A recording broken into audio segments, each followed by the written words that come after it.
گەرم و گەشترین سڵاوەکانتان پێشکەش بینەرانی عزیز و خۆشەویستی تەلەڤیزیۆنی کۆمەڵە.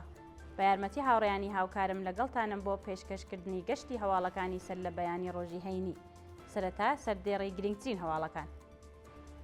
بەردەوامی دەست بەسەرکردن و ناڕوونی چارەنووسی خۆپیشاندەرێکی خەڵکی سونقۆری کرماشان، راپۆرتێک سەبارەت بە دوایین ڕووداوەکانی ڕۆژئاوای کوردستان، دەستپێکردنی شەپۆلی نوێ دەستبەسەرکرانی خەڵک لە کاشان، بەردەوامی گوشاری ڕژیمی کۆماری ئیسلامی بۆ سەر خوێندکاران و لە سێدارەدانی 15 بەندکراو لە زیندانەکانی ڕژیمی کۆماری ئیسلامی.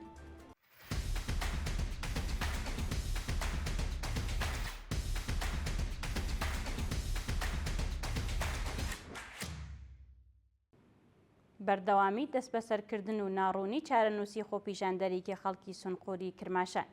بەپێی راپۆرتی گەیشت و هاوڵاتیکی خەڵکی شاری سونقوری کرماشان سەرەڕای تێپەڕبوونی زیاتر لە مانگێک لە دەستبەسەرکرانی هێشتا چارەنووسی دیار نییە. سەرچاوە ئاگادارەکان ئاماژە بەوە دەکەن کە ئەو هاوڵاتیە بە ناوی مەهدی باقری ڕۆژی دووشەممە 15 بەفرانباری ئەمساڵ لەلایەن هێزە ئەمنیەکانی ڕژیمەوە دەست بەسەر و ڕەوانێک گرتوخانەکانی ناوەندە ئەمنیەکان کراوە. جێگای ئاماژەیە سەرەڕای بە دوواداچوونی بنەماڵەکەی لەسەر دۆخی تەندروستی و شوێنی ڕاگررتنی تا کاتی داڕشتنی ئەم هەواڵە زانیاریەک لە بەردەستانیە و لە مافی پەیوەندیگرتن لەگەڵ بنەماڵەکەی بێبەشکراوە. راپۆرتێک سەبارەت بە دوایین ڕووداوەکانی ڕۆژئاوای کوردستان بەپێی هەواڵی گەیشت و ڕێکەوتن نامەی نێوان ئێدارەی خۆبەڕێوەبەری ڕۆژئاوای کوردستان و حکوومەتی کاتی سووریا لە بواری جێبەجێکردندایە. بەپێی ئەو ڕێکەوتن نامە ڕەوەندی ئازادکردنی بەدیلگیراوانی هەردوو لایەن بە شێوەیەکی هەنگاو بە هەنگاو جێبەجێ دەکرێت و هەروەها بڕیارە لە سێ لێوا لە هێزەکانی سووریای دموکراتیک لە ئەرتەشی سووریادا جێگیر بکرێن. هاوکات سیپان هەموو فەرماندەی هێزەکانی سووریای دموکراتیک لە دانیشتنێکی ڕۆژنامەوانیدا دەستخۆشی لە پشتگیریەکانی خەڵکی کوردستان لە هەر چوار پارچەکە کرد و پاشان ئاماژەی بەوە کرد کە ڕەخنەی خەڵک سەبارەت بە سەرکوتی نەبوونیان لە ناوچە عەرەبیەکان دروستە و لە داهاتوو تاکردەوەیەکی باشتریان دەبێت. دەستپێکردنی شەپۆلی نوێ دەستبەسەرکرانی خەڵک لە کاشان. بەپێی راپۆرتەکان لە ماوەی 2 هەفتەی ڕابردوودا لانی کەم 800 تا 850 شارومەندی ناڕازی خەڵکی شاری کاشان لەلایەن هێزە ئەمنیەکانی ڕژیمەوە دەست بەسەر و هێشتا چارەنووسیان دیار نییە. بە وتەی سەرچاوەکانی هەواڵ زۆربەی دەست بەسەرکراوان پەیوەندیدار لەگەڵ ڕەوتی ناڕەزایەتیەکانی مانگی ڕابردوو دەست بەسەرکراون و هێشتا سەبارەت بە هۆکاری دەست بەسەرکرانیان یان شوێنی ڕاگررتنیان زانیاریەک لە بەردەستانیە. جێگای ئاماژەیە سەرەڕای تێپەڕبوونی زیاتر لە 1 مانگ لە دەستپێکردنی ناڕەزایەتیەکانی خەڵک هێشتا ڕژیمی کۆماری ئیسلامی بەردەوامە لە ناردنی هێزی سەرکوت بۆ شار و شارۆچکە جیاوازەکانی ئێران و کوردستان و ڕێژەی تند و تیژی دژ بە خەڵک لە هەڵکشاندایە. مانگرتنی پزیشکێکی بەندکراو لە زیندانی وەکێڵئابادی مەشهەد لە خواردن. بەپێی دوایین هەواڵەکان پزیشکێکی بەندکراو لە زیندانی وەکێڵئابادی مەشهەد ڕۆژی پێنجشەممە 16 ڕێبەندان دەستی بە مانگرتن لە خواردن کردووە. راپۆرتەکان ئاماژە بەوە دەکەن کە ئەو هاوڵاتیە بە ناوی ئەسخەر شاکری بەهۆی بەشداری لە مەراسمی حوتەمی خوسرەو عەلی کوردی لە شاری مەشهەد ڕێکەوتی 11 بەفرانباری 1404 هەتاوی لەلایەن هێزەکانی ئیتلاعاتی سپای ڕژیمەوە دەست بەسەر و ڕەوانەی گرتوخانەکانی ناوەندە ئەمنیەکان کراوە. شایانی باسە ناوبراو تا کاتی داڕشتنی ئەم هەواڵە لە مافی دەستڕاگەیشتن بە پارێزەر و پەیوەندیگرتن لەگەڵ بنەماڵەکەی پێبەشکراوە.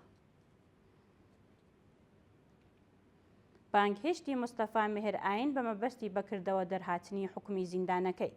بەپێی دوایین زانیاریەکان مستەفا مێهرئاین چالاکی مەدەنی ڕۆژی ڕابردوو لەلایەن دەستگای قەزای ڕژیمەوە بە مەبەستی بەکردەوە دەرهاتنی حکومی زیندانەکەی بانگهێش کراوە. بەپێی راپۆرتەکان ناوبراو لەلایەن دەستگای قەزای ڕژیمەوە بە تۆمەتی سازکرانی گروپ بە مەبەستی تێکدانی ئەمنیەتی وڵات تەبلیغ دژ بە ڕژیم و هەروەها بێڕێزی بە ڕێبەری کۆماری ئیسلامی سەرجەم حکمی 8 ساڵ زیندانی تەعزیری و هەروەها 2 ساڵ قەدەغەی چوونە دەرەوە لە وڵات و چالاکی لە تۆڕە کۆمەڵایەتیەکان بەسەردا سەپێنراوە. بەردەوامی گوشاری ڕژیمی کۆماری ئیسلامی بۆ خوێندکاران.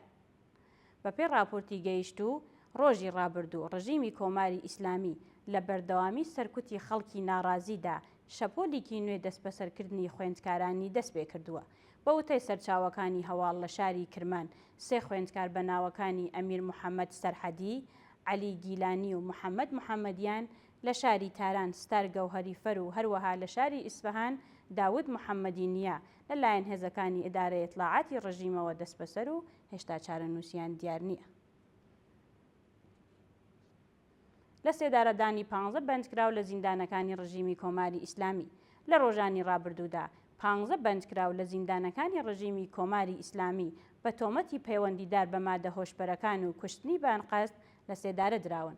بەپێی راپۆرتی ڕێکخراوەکانی مافی مرۆڤ، 10 زیندانی بە ناوەکانی فەریبۆرز مهری، حوجەت مەنسووری، ئیسکەندەر پوشتکار، محەرڕەم عەبدی، پەرهام فێردۆسی، کۆشار مورادی، شروین یاری، ئەیوب مەشهەدی، حامد نیکتاج و موسلێم ئەڵماسی بە تۆمەتی کوشتنی بانقەز لە زیندانەکانی دامەغان، چابەهار، مەشهەد، بوشێر، شەهرێ کورد، بۆکان، بێهبەهان، بجنورد، ماهشەر و ساری ئیعدام کراون. هەروەها 5 زیندانی دیکە بە ناوەکانی ئەمیر حسین نەورۆزی، موراد حەسەن، هومەن موئمنی، خان موراد عەزیزی و جەعفەر شەهری بە تۆمەتی پەیوەندیدار بە مادە هۆشبەرەکان لە زیندانەکانی فێردۆس، کاشمەر، ئیسفەراین، تایباد و گەناباد لە سێدارە دراون. دوا هەواڵمان سەبارەتە بە ڕاگررتنی هەموو چالاکیەکانی ئیتالیا لە ئێران. بەپێی دوایین هەواڵەکان، وڵاتی ئیتالیا هەموو چالاکیەکانی باڵوێزخانەکەی لە ئێران ڕاگرتووە و ڕایگەیاندووە کە کاتی دەستپێکردنەوەی چالاکیەکانی ڕادەگەینێ. بەپێی دوایین راپۆرتەکان، باڵوێزخانەی ئیتالیا لە ئێران بە بڵاوکردنەوەی بەیاننامەیەک ئاماژە بەوە دەکات کە تا کاتێکی نادیار چالاکیەکانی ڕادەگرێت و داوای لە هاوڵاتیانی ئیتالیا کردووە کە لە زووترین کاتدا ئێران بەجێبهێڵن. جێگای ئاماژەیە دەوڵەتی ئیتالیا سەبارەت بەم بڕیارەی هێشتا ڕوونکردنەوەیکی بڵاو نەکردووەتەوە و ئەگەری هەیە بەهۆی بەرزبوونەوەی گرژی و ئاڵۆزیەکانی ناوچەکە ئەم بڕیارە پەسەند بکرابێت. بینەرانی عەزیز و خۆشەویست، هەواڵەکانتان پێشکەش کرا. کات و ساتێکی خۆش بۆ هەموو لایەکتان.